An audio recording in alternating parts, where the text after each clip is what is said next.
Students, today we will start chapter 3 of your science subject named Atoms and Molecules. We have already completed chapter 4, Structure of the Atom, and in this chapter we will discuss about atoms and molecules with explain. Now first topic is laws of chemical combination. Chemical combination के कुछ law होते हैं. ये law दिए थे Lavoisier and Joseph L Proust है. Joseph L Proust, ये दो साइंटिस्ट थे जिन्होंने लॉ ऑफ केमिकल कॉम्बिनेशन दिए थे. केमिकल कॉम्बिनेशन के कुछ लॉ हैं, 5 लॉज हैं. फर्स्ट है law of conservation of mass, law of constant proportion, law of multiple proportion, law of reciprocal proportion and Gay Lussac's का है लॉ ऑफ कंबाइनिंग वॉल्यूम. तो ये जो 3 लॉ है लास्ट के, law of multiple proportion, reciprocal proportion और combining volume, ये हम हायर क्लासेस में पढ़ेंगे आफ्टर 10th, अगर आप केमिस्ट्री सब्जेक्ट चूज करते हैं देन. यहाँ 9th क्लास में आपके कोर्स में law of conservation of mass है and law of constant proportion. ये 2 लॉ हैं जो आपके 9th क्लास में है, जो इन किसके अंडर आते हैं, लॉज ऑफ केमिकल कॉम्बिनेशन के. तो फर्स्ट स्टार्ट करेंगे law of conservation of mass. Law of conservation of मास मैंने सभी में बहुत लिमिटेड लिखा है जो आप इजीली याद रख सकते हैं. तो आपको सेम टू सेम ही लिखना है, वही याद रखना है, क्योंकि मैंने खुद ने ही बहुत लिमिटेड लिखा हुआ है इसमें. फर्स्ट है ड्यूरिंग ए केमिकल रिएक्शन. क्या है law of conservation of mass कि केमिकल रिएक्शन जो भी होगी उसमें total mass of reactants will be equal to total mass of the products. तो सबसे पहले आपको जरूरी है रिएक्टेंट समझना और प्रोडक्ट समझना. कोई भी केमिकल रिएक्शन होती है तो उसमें जो रिएक्ट कर रहे हैं, जैसे A plus B equal to होगा AB, देन यहाँ A और B जो स्टार्ट कर रहे हैं रिएक्शन को, they will be reactants, and AB जो बन रहा है after reaction, that will be product.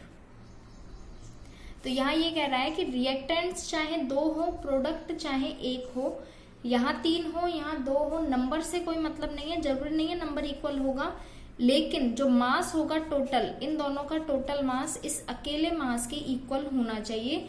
ये कहता है law of conservation of mass कि ड्यूरिंग ए केमिकल रिएक्शन, ये कोई केमिकल रिएक्शन हुई है, then total mass of reactants, आगे वाले LHS में जो होते हैं उनका सबका टोटल मास का will be equal to total mass of the product. Product जितने भी बनेंगे, 1 बने, 2 बने, 3 बने, सबका जो मास होगा टोटल इक्वल होना चाहिए LHS के, इक्वल टू होना चाहिए RHS. बस आपको ये याद रखना है.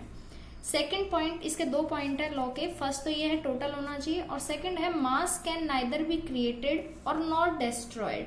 इसका मीन ये है कि टोटल होगा, इसका मतलब क्या रिजल्ट निकलता है कि मास ना तो कभी क्रिएट किया जा सकता है किसी भी एक्शन में, किसी भी रिएक्शन में, लेकिन ओनली केमिकल प्रॉपर्टीज चेंज होती हैं जब हम कोई भी केमिकल रिएक्शन करते हैं. मास पर कोई इफेक्ट नहीं होता है. मास ना ही क्रिएट किया जा सकता है, ना ही नया मास बनाया जा सकता है, एंड डिस्ट्रॉयड, ना ही किसी भी प्रोडक्ट का या रिएक्टेंट का मास डिस्ट्रॉय खत्म किया जा सकता है in a chemical reaction. Mass same रहता है.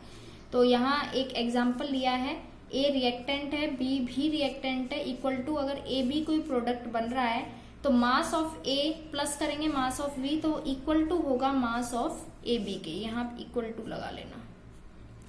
क्लियर? तो ये है हमारा law of conservation of mass. 2 point है और एक एग्जाम्पल है. पॉइंट फर्स्ट ये है कि आप केमिकल रिएक्शन में रिएक्टेंट्स का टोटल मास इक्वल टू होता है प्रोडक्ट्स के टोटल मास के. और सेकंड पॉइंट है मास कभी भी बनाया नहीं जा सकता है, नाइदर बी क्रिएटेड और नॉट डिस्ट्रॉयड, और कभी भी डिस्ट्रॉयड नहीं किया जा सकता इन अ केमिकल रिएक्शन. तो A plus B equal to AB, तो mass of A plus mass of B equal to mass of AB. That is first law, law of conservation of mass. Now second law is law of constant proportion. ये कहता है In a chemical reaction, compounds always contain the same elements present in definite proportion by mass irrespective of their source। ये last line छोड़ते हैं, पहले हम ये वाली समझते हैं। केमिकल रिएक्शन में कंपाउंड्स जो होते हैं डेफिनेट प्रोपोर्शंस का मतलब है रेशो। रेशो ऑलवेज सेम रहता है, बस इसमें सिर्फ इतना कहा गया है, जो भी आपको एग्जांपल्स के थ्रू इजीली समझ में आ जाएगा कि ये कांस्टेंट प्रोपोर्शन क्या कहता है। फर्स्ट ये भी मैंने it was given by Lavoisier, Lavoisier ने दिया था ये लॉ ऑफ कांस्टेंट प्रोपोर्शन। सबसे पहले हम एग्जांपल्स पे आते हैं। आप सभी को पता है वाटर का फॉर्मूला होता है H2O, जहां पर 2 तो हाइड्रोजन होते हैं और 1 ऑक्सीजन होता है। तो यहाँ इसने माना है कि अगर हम कोई 2 ग्राम हाइड्रोजन ले रहे हैं और 16 ग्राम ऑक्सीजन लेंगे, तो हमने अभी पढ़ा है लॉ ऑफ कंजर्वेशन ऑफ मास में कि मास हमेशा इक्वल रहेगा। तो जो H2O बनेगा हाइड्रोजन और ऑक्सीजन से, उसका वेट हो जाएगा 18 ग्राम। ऑब्वियस है 2 ग्राम हाइड्रोजन और 16 ग्राम ऑक्सीजन से इक्वल टू होगा 18 ग्राम H2O बनेगा। तो यहाँ अगर हम रेशो निकालते हैं हाइड्रोजन का और ऑक्सीजन का, तो हाइड्रोजन कितना है 2 अपॉन ऑक्सीजन कितना है 16, तो 2 अपॉन 16 करेंगे और इसको सिंपलेस्ट फॉर्म में करेंगे तो 1/8 आएगा। क्लियर। अब अगर हम यही रेशो चेंज करते हैं, यहाँ 2 ग्राम हाइड्रोजन था और 16 ग्राम ऑक्सीजन था, यहाँ मान लो डबल करते हैं, 2 का 4 कर दिया, 4 ग्राम ऑफ हाइड्रोजन है कोई और 32 ग्राम ऑफ ऑक्सीजन है कोई भी। तो पहले तो H2O कितना बनेगा 32 + 4 36 तो H2O बनेगा। लेकिन हम रेशो निकाल रहे हैं ओनली हाइड्रोजन और ऑक्सीजन का। हाइड्रोजन को ऊपर लिखना है, ऑक्सीजन को नीचे लिखना है। हाइड्रोजन 4 और ऑक्सीजन 32, इनको अगर आप सिंपलेस्ट फॉर्म में करोगे तो 1/8 ही आएगा। और अगर हम ये लेते हैं 1 ग्राम ऑफ हाइड्रोजन और 8 ग्राम ऑक्सीजन, तो 8 + 1 9 ग्राम H2O बनेगा, लेकिन इसका रेशो भी 1/8 ही होगा। तो क्या बताता है हमें कि आप कितने भी ग्राम ले लीजिए, लेकिन हाइड्रोजन और ऑक्सीजन का रेशो 1/8 रेशो सेम ही रहता है। This verify law of constant proportion as the ratio of mass का रेशो ऑलवेज सेम रहेगा, of hydrogen to oxygen is always same. तो अब समझाती हूँ मैं आपको कि लॉ ऑफ कांस्टेंट प्रोपोर्शन क्या कहता है। In a chemical reaction compounds always contain the same elements. किसी भी रिएक्शन में जो एलिमेंट्स होते हैं वो सेम होते हैं। अगर हाइड्रोजन और ऑक्सीजन मिल रहा है तो H2O ही बनेगा, H2S नहीं बन सकता।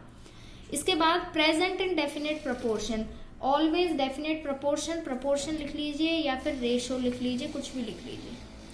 रेशो या प्रोपोर्शन ऑलवेज सेम ही होता है बाय मास। ओनली हम मास का रेशो की बात कर रहे हैं, किसी और चीज के रेशो की बात नहीं कर रहे हैं, इसलिए आपको बाय मास यहाँ लिखना होगा।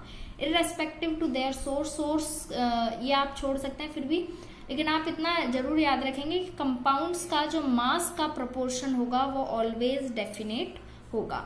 That is law of constant proportion. तो इसमें हमने पढ़ा है law of conservation of mass, that total mass of reactants will be equal to total mass of product, and law of constant proportion, compounds always present in definite proportions.